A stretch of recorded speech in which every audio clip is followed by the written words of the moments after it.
The verdict is in on the Christmas shopping season for 2024, and it was not what we needed to be. It wasn't horrible by any stretch of the imagination, but it's more of the same. We're getting from consumers the fact that they can't spend the way that they want to. And we see this all over the retail landscape where retailers basically tell us that customers have no money. They want to spend, they want to buy things, but they just can't afford to. And so, as retailers have complained up and down the spectrum, consumers come in and buy only when there's promotions, which harms their businesses, bottom lines. It leads to other consequences down the road. In other words, we have this slow grinding economy that to many people looks like it's strong and resilient, which is really very slowly and incrementally degrading. I'll give you an example from the Christmas season this past year. Signet, which is the largest owner of diamond jewelry retail chains that you know of, that's K Jewelers, it's Zales, and they just reported their preliminary results for the Christmas season. And this is what the press release said. Our holiday results of approximately minus 2% same store sales reflect peak selling days leading up to the Christmas that were below forecast. Engagement and service sales were within expectations. However, fashion gifting underperformed as consumers gravitated to lower price points, even more than anticipated, in a continued competitive environment. Merchandise margin expanded, but less than expected due to the lower fashion mix and a stronger customer response to promotional items. So, as strong as the labor market everyone says it is, American consumer behavior is more about, first of all, slowing incomes, but also perceptions that it's going to get worse, not better. So, Steve, Mr. Van Metre, we'll bring you in here for an analysis of an autopsy of the 2024 Christmas shopping season. We got the retail sales report from Census. What was your take on the holiday? Jeff, my view is it wasn't what retailers really wanted. They were hoping it was going to be so much more, and they needed it because when we look at inflation adjusted retail sales, we can go back to 2022, and for the most part, they've been negative. And retailers, they've been hanging on, they've been keeping staff. They believe in the fact that something's going to turn around. All this inventory we've got is going to move, and it's all going to work out. And after the election, it was, this is it. This is a holiday season. Consumers are going to come out and spend huge. And that's like you said, from Signet, what did they say? Minus 2%. And that's not inflation adjusted. What does that tell you? Consumers, as you mentioned, incomes are going down. They're not feeling confident. They don't have access to the credit they want. And then from an employment standpoint, you can only imagine that companies like Signet are eventually going to close down some stores, maybe cut staffing. And this is just going to backfeed through the economy and lead to less demand and lower retail sales going forward. Yeah, when you look at the actual numbers, when I'm talking about Christmas shopping season, because of the way the season has evolved, it's no longer centered right on Black Friday and that period between Black Friday and Christmas itself. You kind of have to go back and look at not just December retail sales or even December and November. You got to include October in the seasonal look back period too. And we look at the fourth quarter as a whole, compared fourth quarter 2024 to fourth quarter 2023. Nominal retail sales grew at a 3.4% rate, which, I mean, even in just nominal terms, that's not good. That's not great. In fact, when you make these comparisons to prior Christmas seasons, 3.4%, first of all, that's less than 2023, which was above 4, much less than 2022, which was above 6. And 3.4%, that wasn't even as good as it was in 2007 on the eve of the great not recession. And then it gets worse, as Steve, you just pointed out, in real terms. You adjust for prices, which are still uncomfortably high. Price change rates are still uncomfortably high. You look at real retail sales, basically flat in 2024, very little growth there, basically flat in 2023, slight negative in 2022.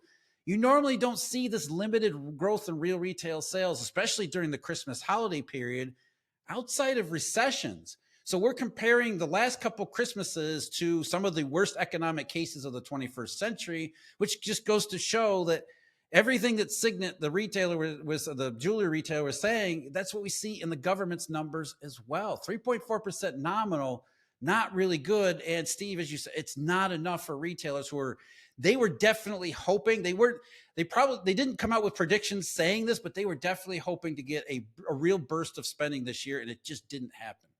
Yeah, Jeff. So as you mentioned, we look at these inflation adjusted numbers. Consumers spent more money, but they only got slightly more than what they normally would have gotten. And that's a problem. They were hoping to get a whole lot more. Now you put this in perspective of a retailer or a wholesaler, and they're just bloated with inventory. There's just way too much of it. Manufacturers have even been stacking up inventory now since the election. So what was everybody desperate to see is goods move off of shelves so things could flow down the supply chain. And it really didn't happen. And that's what's interesting because, as Signet said, consumers are gravitating to lower price points. But we're seeing that from retailers all over the country. Everybody's saying, yeah, there's spending happening, but not where we want it, not on the things that we want, particularly not the high margin items. And then, of course, what do we see as we exit the holiday season? The layoffs are starting to show up. Now, of course, a lot of this being seasonal, but still, you take paychecks away from people, you really need them to come out and spend, and that's not going to be the ticket we need. Yeah, Stephen, it's not just in the goods economy either. I think it's one thing that we both want to point out is that we see the same thing happening in services, where it's a persistent drag on the entire economy, not just in goods. There was a report that came out just this past week or just recently, and it said streaming service spending habits in the United States have taken a surprising turn. Americans are reducing their monthly budgets for digital entertainment platforms. According to a report from reviews.org, the average US citizen now spends $42.38 per month on streaming services, a significant 23% decrease from the previous year's 55.04.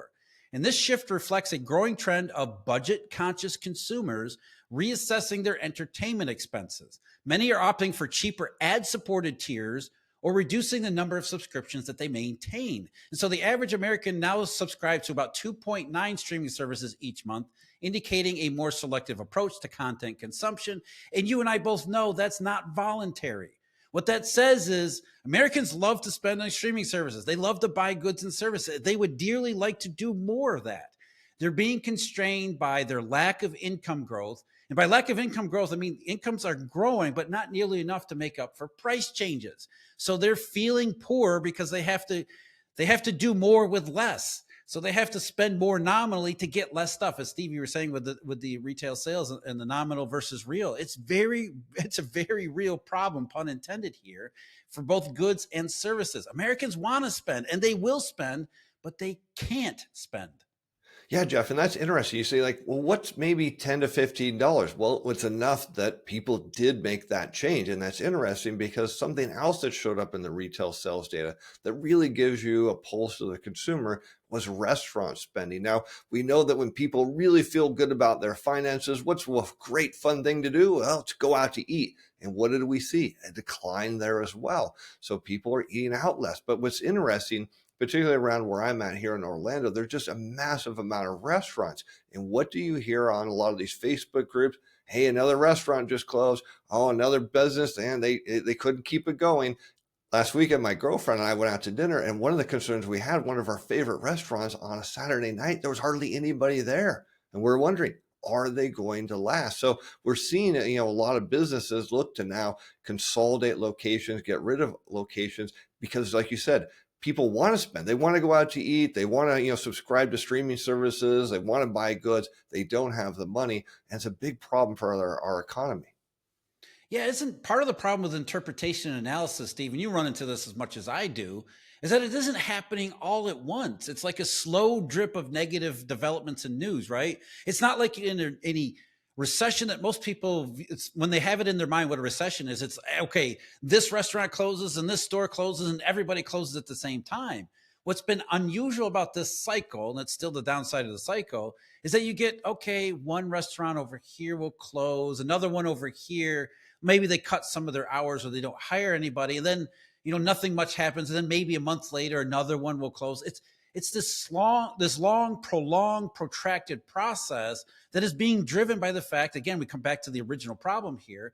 The labor market is not as robust as you hear on social media, the news, politicians, or central bankers. There isn't enough income for Americans to spend on what not only what they want to spend, but on what companies need them to spend. Because these streaming services, you're starting to hear them start to talk about, hey, do we have too many employees, even though we didn't really hire all that many to begin with?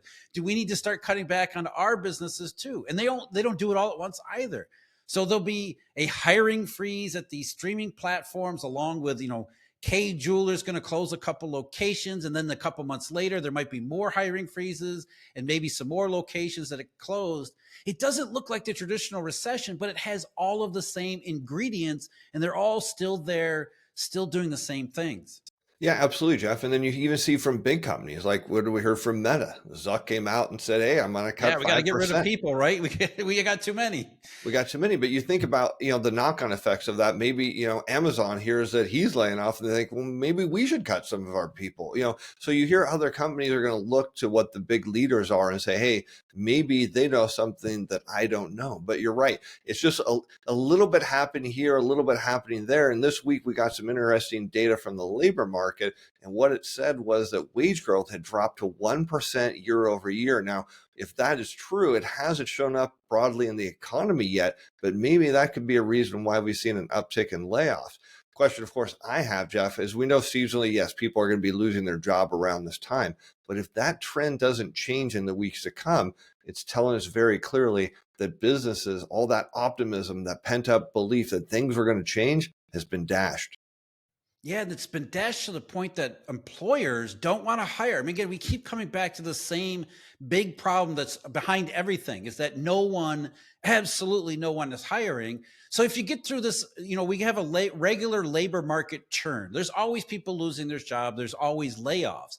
But if you have a very small uptick in the amount of layoffs, and it doesn't have to be a whole lot, during a period when nobody is hiring, that's when it leads to downstream consequences. And it's not just that businesses, we're not just hearing from businesses, we even hear from consumers themselves. The Federal Reserve Bank of New York put out its survey of consumer expectations for the month of December. And what did that show?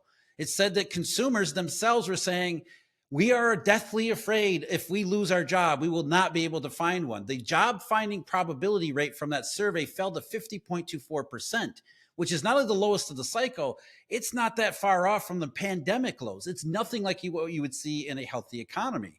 So as Steve was saying, as we're talking about here, in the labor market, not only is there not enough income, everybody is deathly afraid, if I do lose a job, if I do lose some hours, I will not be able to make it up. And the thing that's different this time is that the negative consequences, the second and third order effects, they're not just showing up all at once like you imagine in a recessionary period, but it is a recessionary period anyway, even if it's stretched out over time. Because as much as we would like to think it's strong and resilient, or this is just a red hot economy that's just slowing down to a more sustainable, non-inflationary pace, you see all of these negatives are piling up in little pieces here and there all over the landscape. Yeah, that's right, Jeff. And what have we been hearing from companies lately? Demand is going down, but debt costs are up. We saw during the last expansion and post pandemic, companies just loaded up on debt. Now they've got to cover that and they got to deal with softening demand. It makes perfect sense. You close stores, you lay people off. I mean, what we're seeing here is kind of crisis level moves by companies just trying to stay solvent. And it's kind of interesting you bring up New York. And there was another report that came out, of course, the manufacturing survey. I know you saw that one. But what happened there in the labor market? Big cut in hours. And that's interesting to me. They didn't cut the labor market yet. It was marginal, I think, the gains of hiring, but a big drop in hours work, meaning those that do have jobs are facing now the reality is, I don't have as much money to spend. And that's going to be, again, as we look toward the coming months here, a big issue for the economy to overcome. What do you do with all these people that are going on the unemployment line that want to work and can't find work? And what about those who have a job who are taking home less money? Yeah, there's a whole host of problems here. Beginning with, again, Christmas sales. There were not enough that the economy needed, because there was, like you said, Steve, there was tons of employers that were like, okay, business isn't really picking up, but maybe this Christmas will be the thing that really gets everything going again. So rather than close this store, we're going to keep it open to see what happens here.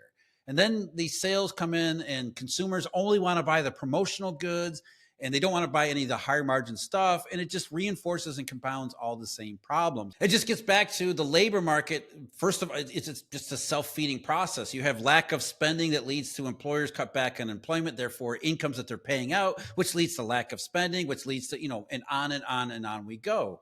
We already have those processes taking place.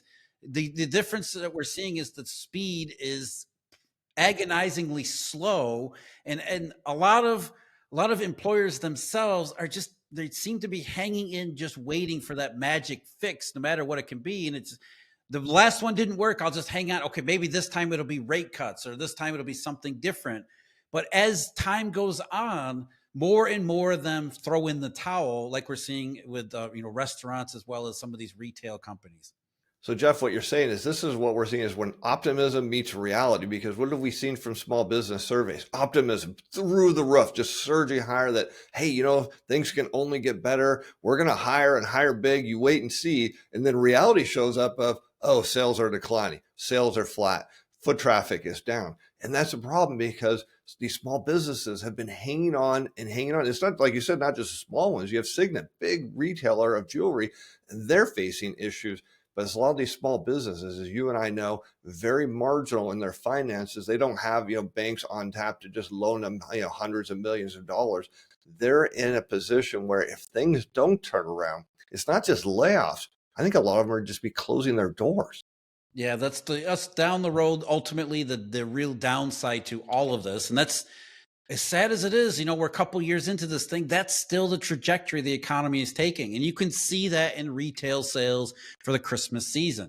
Not just the Christmas season, within the Christmas season, retail sales slowed from October. They slowed again in November, and then they slowed again in December. So even in the season itself, consumers were pulling back more and more as the season drew to a close, simply because, contrary to all mainstream proclamations, the labor market is not strong and resilient. It's actually the exact opposite.